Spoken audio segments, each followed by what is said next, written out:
ಸಂವಿಧಾನ ಲಿಖಿತ ಸಂವಿಧಾನನ ಅಥವಾ ಮೌಖಿಕ ಸಂವಿಧಾನನ? Written constitution, oral constitution? ಪ್ರಪಂಚದಲ್ಲಿ ಅತಿ ದೊಡ್ಡ ಸಂವಿಧಾನನ ಇಲ್ಲ ಚಿಕ್ಕ ಸಂವಿಧಾನನ? ಪ್ರಪಂಚದಲ್ಲಿ ಅತ್ಯಂತ ದೊಡ್ಡ ಸಂವಿಧಾನ. ಸಂವಿಧಾನ ಅಥವಾ ಕಾನ್ಸ್ಟಿಟ್ಯೂಷನ್ ಆಫ್ ಇಂಡಿಯಾ 1947 ಅಲ್ಲಿ ನಮಗೆ ಇಂಡಿಪೆಂಡೆನ್ಸ್ ಬರುತ್ತೆ. 1947 ಆದ ನಂತರ ಎಂ.ಎನ್. ರಾಯ್ ಅನ್ನೋರು ಒಂದು ಕಾನ್ಸ್ಟಿಟ್ಯೂಷನ್ ಅನ್ನ ರೆಡಿ ಮಾಡ್ಕೊಳ್ಳಿ ನೀವು ದೇಶವನ್ನ ನಡೆಸಲಿಕ್ಕೆ ಅಂತ ಆರ್ಡರ್ ಮಾಡ್ತಾರೆ, ಹೇಳ್ತಾರೆ. ಅವಾಗ ಕಾನ್ಸ್ಟಿಟ್ಯೂಷನ್ ಮಾಡ್ಲಿಕ್ಕೆ ಕಮಿಟಿಗಳು ತಯಾರಾಗ್ತವೆ.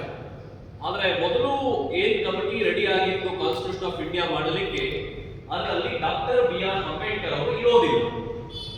So doctor B R Ambedkar ಅವರನ್ನ ಆ ಕಾನ್ಸ್ಟಿಟ್ಯೂಷನ್ ಏನಿರುತ್ತೆ ಕಮಿಟಿಯಿಂದ ಹೊರಗಡೆ ಇಟ್ಟಿರ್ತಾರೆ.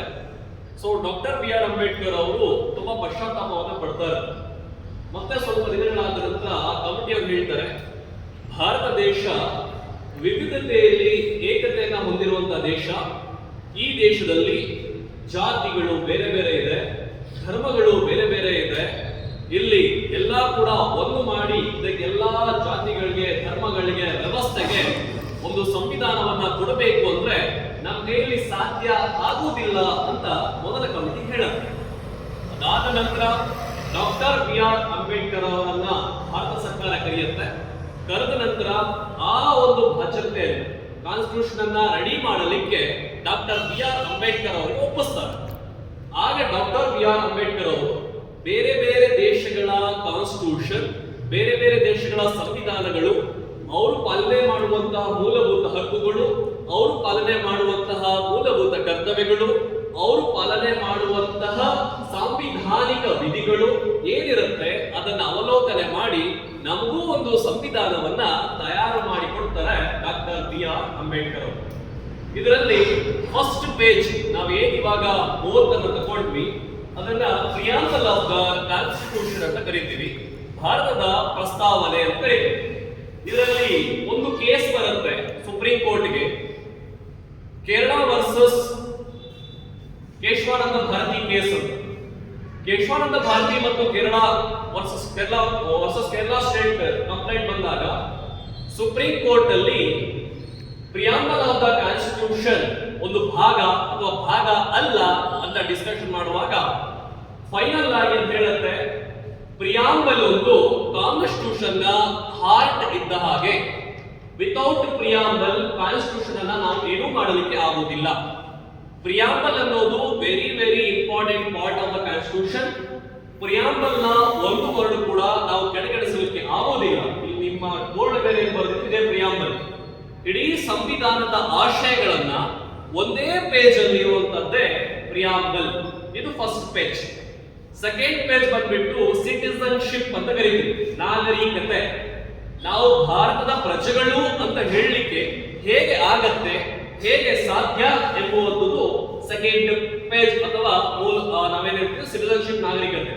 ಅದಾದ ನಂತರ ಮೂಲಭೂತ ಕರ್ತವ್ಯಗಳು, ಅದಾದ ನಂತರ ಮೂಲಭೂತ ಹಕ್ಕುಗಳು, ಕರ್ತವ್ಯಗಳು ಮತ್ತು ಹಕ್ಕುಗಳು. ಅದಾದ ನಂತರ DPSP ಅಂತ ಕರೀತೀವಿ, directive principles of state and policy, ರಾಜ್ಯ ನೀತಿ ನಿರ್ದೇಶಕ ತತ್ವಗಳು.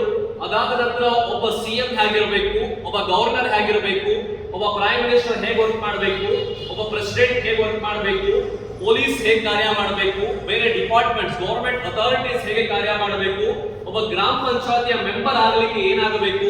ಸೊ ಎಲ್ಲ ಸಂವಿಧಾನದ ಅಡಿಯಲ್ಲಿ ಬರುವಂತಹ ಜಿಲ್ಲಾ ನ್ಯಾಯಾಲಯ, ತಾಲೂಕು ನ್ಯಾಯಾಲಯ, ಹೈಕೋರ್ಟ್ ನ್ಯಾಯಾಲಯ ಮತ್ತು ಸರ್ವೋಚ್ಚ ನ್ಯಾಯಾಲಯ ಹೇಗೆ ಕೆಲಸ ಮಾಡಬೇಕು, ರಾಷ್ಟ್ರಪತಿಯನ್ನು ಯಾರು ಆಯ್ಕೆ ಮಾಡ್ತಾರೆ ಮತ್ತು ಡೆಮೋಕ್ರೆಟಿಕ್ ಪಾಲಿಸಿ ಪ್ರಜಾಪ್ರಭುತ್ವವನ್ನ ಹೇಗೆ ಫಾಲೋ ಮಾಡಬೇಕು, ಹೇಗೆ ಎಲೆಕ್ಷನ್ ಕಮಿಷನ್ ವರ್ಕ್ ಮಾಡಬೇಕು, ಇಡೀ ಕಾಲೇಜು ವ್ಯವಸ್ಥೆಗಳು, ಶೈಕ್ಷಣಿಕ ಸಂಸ್ಥೆಗಳು ಹೇಗೆ ಕಾರ್ಯನಿರ್ವಹಿಸಬೇಕು, ಈ ಎಲ್ಲಾ ರಂಗಗಳನ್ನ ಒಳಗೊಂಡಿರುವಂತಹ ಒಂದು ಪುಸ್ತಕ ಸಂವಿಧಾನ. ಹಾಗಾಗಿ ಪ್ರತಿಯೊಬ್ಬರೂ ಕೂಡ ಜೀವನದಲ್ಲಿ ಸಂವಿಧಾನವನ್ನ ಓದಲೇಬೇಕು. ಸಂವಿಧಾನ ನಮಗೆ ನಮ್ಮ ಹಕ್ಕುಗಳನ್ನ ತಿಳಿಸುತ್ತೆ, ಸಂವಿಧಾನ ನಮಗೆ ಪವರ್ ಅನ್ನ ಕೊಡುತ್ತೆ, ಸಂವಿಧಾನ ನಮಗೆ ನಾವೇನಾದ್ರೂ ಮೂಲಭೂತ ಹಕ್ಕುಗಳಿಂದ ಮತ್ತು ಕರ್ತವ್ಯಗಳಿಂದ ವಂಚನೆ ಆಗಿದ್ರೆ ಅದನ್ನ ಹಿಡಿದುಕೊಡುತ್ತೆ. ಅಷ್ಟು ಪವರ್ಫುಲ್ ಇರುತ್ತೆ ಸಂವಿಧಾನ.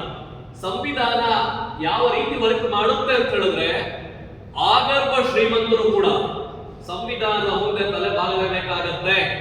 ಆಗರ್ಭ ಶ್ರೀಮಂತ, ನನ್ನ ಹತ್ರ ದುಡ್ಡಿದೆ, ಮನಿ ಇದೆ, ಮಸಲ್ ಪವರ್ ಇದೆ ಅಂತ ಹೇಳಿದ್ರೆ ಸಂವಿಧಾನದ ಮುಂದೆ ಅದೇನು ನಡೆಯೋದಿಲ್ಲ. ಯಾಕೆ ಅಂದ್ರೆ ನಾವು ಈಗಾಗಲೇ ಎಕ್ಸಾಂಪಲ್ಸ್ ನೋಡಿದೀವಿ. ಎಂತ ಮಹಾನಟರು, ಎಂತ ರಾಜಕೀಯ ವ್ಯಕ್ತಿಗಳನ್ನ ಸಂವಿಧಾನ ಜೈಲಿನ ಒಳಗಡೆ ಕಳಿಸಿದೆ. ಎಕ್ಸಾಂಪಲ್ ಹೇಳಬೇಕು ಸರ್ ಅಂತ ಹೇಳಿದ್ರೆ ಪ್ರಜ್ವಲ್ ರೇವಣ್ಣ, ಎಷ್ಟು ದುಡ್ಡಿದೆ, MP ಆಗಿದ್ದ, ಎಷ್ಟು ಪವರ್ ಇತ್ತು, ಅಷ್ಟನ್ನು ಕೂಡ ಸುಪ್ರೀಂ ಕೋರ್ಟ್ ಮತ್ತು ಹೈಕೋರ್ಟ್ ಒಳಗಡೆ ಕಳಿಸ್ತು. ನಿಮ್ಮ ದರ್ಶನ್ ತಪ್ಪು ಮಾಡಿದ್ರೆ ಯಾರು ಬೇಕಾದ್ರೂ ಒಳಗಡೆ ಹೋಗ್ಲೇಬೇಕಾಗತ್ತೆ. ಹಾಗಾಗಿ ತಪ್ಪು ಮಾಡೋದನ್ನ ನಿಲ್ಲಿಸಬೇಕು ಮತ್ತು ಸಂವಿಧಾನದ ಅಡಿಯಲ್ಲೇ ನೀವು ನಡಿಬೇಕಾಗತ್ತೆ ಅಂತ ಬೋಧಿಸುತ್ತೆ ಸಂವಿಧಾನ. ಕ್ಲಿಯರ್? ಸೊ ಇದರ ಬಗ್ಗೆ ಒಂದು ಆರ್ಟಿಕಲ್ ಇದೆ, ನಾನು ಅದನ್ನು ಓದ್ತೀನಿ, ಜಸ್ಟ್ ಕೇಳಿಸ್ಕೊಳ್ಳಿ.